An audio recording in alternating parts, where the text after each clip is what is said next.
Hey guys, well we've been hard at work getting this Camaro ready to run again, and it's been a long week of just wrenching on things, fixing things, doing body work, at least the body work worth doing, and different things like that. But we are ready to go again for round number 2, and it is Derby Day. We are running tonight at the Fort Wayne, Allen County, I believe they're calling it a Motorsports Spectacular. It's their fall derby. They started it last year doing a team derby, and this year they're doing it again.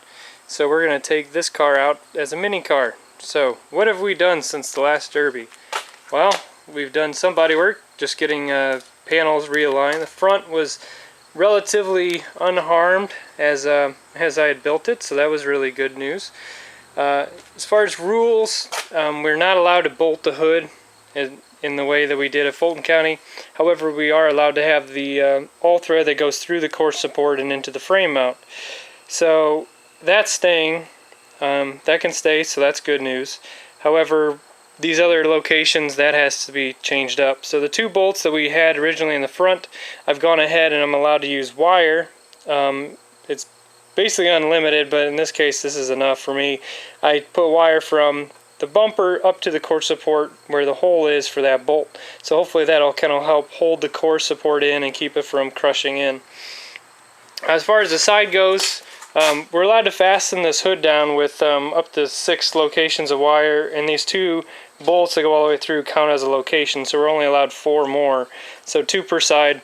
We got one right here, so this is the original bolt location. It goes through the inner fender, and we're going to actually bring it out here, and we added another one a little farther back, and so we're just going to wrap 2 bands of wires on both sides, and that's what we're going to do for that. Spent a fair bit of time working on this carburetor. If you guys remember, the car kept stalling after every hit, and it just seemed really odd. I had no idea what was going on because it ran so well just around in the shop and in the driveway. Well, I took the top of the carburetor off and found that it was full of junk. It was just varnished up. It had some rust in there in some locations, whole bunch of sediment and junk in the bottom of the fuel bowl. The accelerator pump was sticking, blah blah blah, a bunch of just stuff. And so we cleaned it out as best we could, put it back together, fired it up. It was idling really nice and actually idling very high. So I think what happened was one of the idle ports inside was plugged and restricting the flow of gas. So we ended up having to turn the idle down quite a bit on this motor because it was already just tuned too high.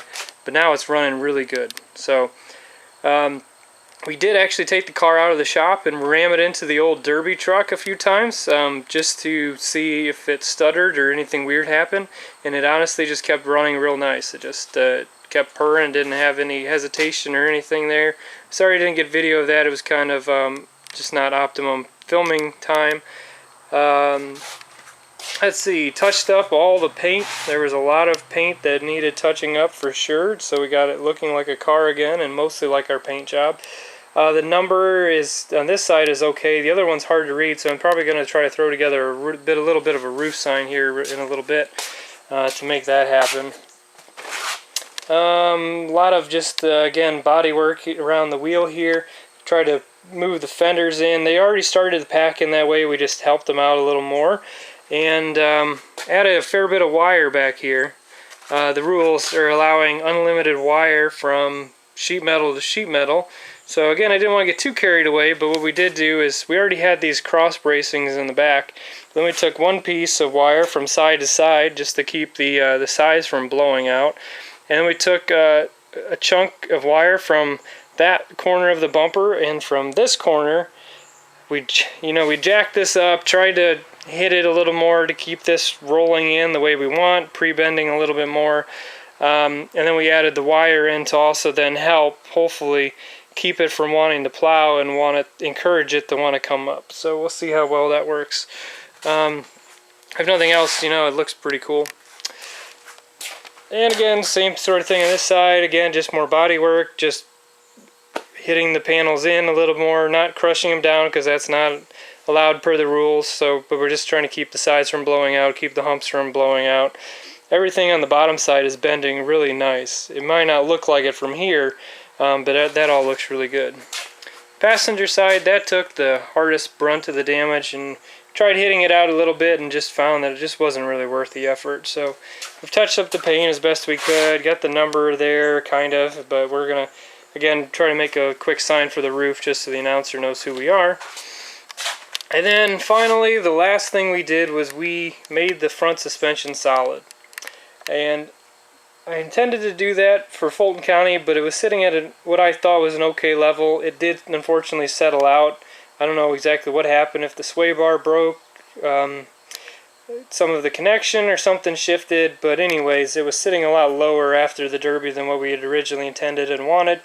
So we went ahead and actually made this solid. See if I can get video of it, but we just took a chunk of all thread, went to the bottom of the spring mount. There was enough of a hole in the bottom we could put a big washer in there and put the all thread all the way up and into the top, at the top of the support there, and just use some nuts and spaced it out so that way the all thread is actually just holding the weight of the car.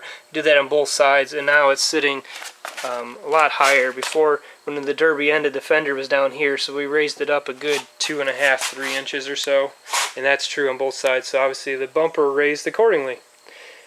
So now it's sitting a lot more where we'd like it to be. So as far as what we need to do, we just need to tidy up the battery. Still have it on the charger here just for some last minute juice. We just topped off the gas, so we got to recover that. And apart from that, it's just a matter of getting the tools and this all loaded up and then heading to Fort Wayne, which is a whole 10-15 minutes down the road for us. It's literally, we live on the same road as the fairgrounds, so we are not having to travel too far. It's literally right down the road for us. So pretty cool stuff. There you go, guys. There is an update on the Camaro, what we've done. It really didn't get too badly banged up, or what it did have done to it was certainly fixable. So we took care of that, and let's hope for a better run tonight. So round number 2, here we come. So until the next video, we will talk to you later, guys.